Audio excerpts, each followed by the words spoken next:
بسم الله الرحمن الرحيم. وإذا أذقنا الناس رحمة من بعد ضراء مستهم إذا لهم مكر في آياتنا قل الله أسرع مكرا إن رسلنا يكتبون ما تمكرون. هو الذي يسيركم في البر والبحر حتى إذا كنتم في الفلك وجرين بهم بريح طيبة وفرحوا بها جاءتها ريح عاصف وجاءهم الموج من كل مكان وظنوا أنهم أحيط بهم دعوا الله مخلصين له الدين لئن أنجيتنا من هذه لنكونن من الشاكرين. فلما أنجاهم إذا هم يبغون في الأرض بغير الحق يا أيها الناس إنما بغيكم على أنفسكم متاع الحياة الدنيا ثم إلينا مرجعكم فننبئكم بما كنتم تعملون.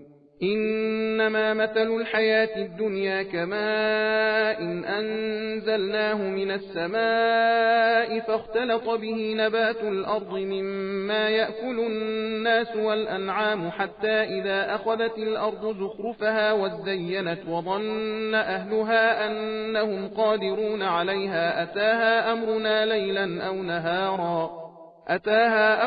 ليلا أو نهارا فجعلناها حصيدا كأن لم تغن بالأمس كذلك نفصل الآيات لقوم يتفكرون.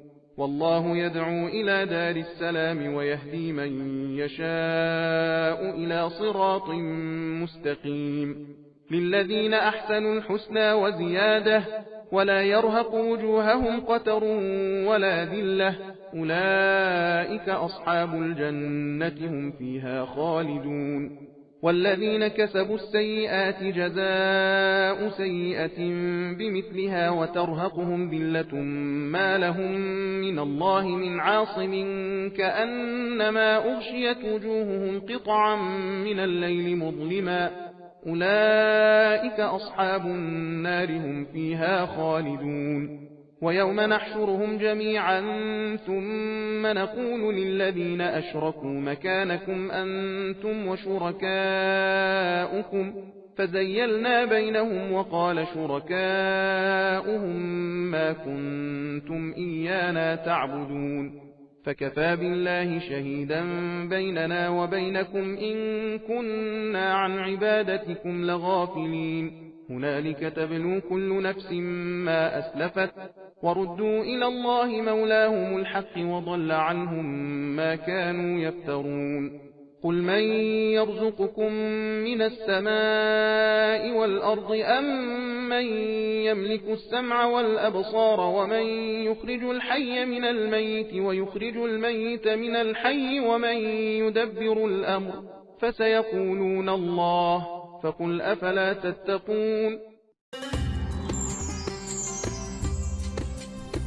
सबील कुरान हिदायत का रास्ता।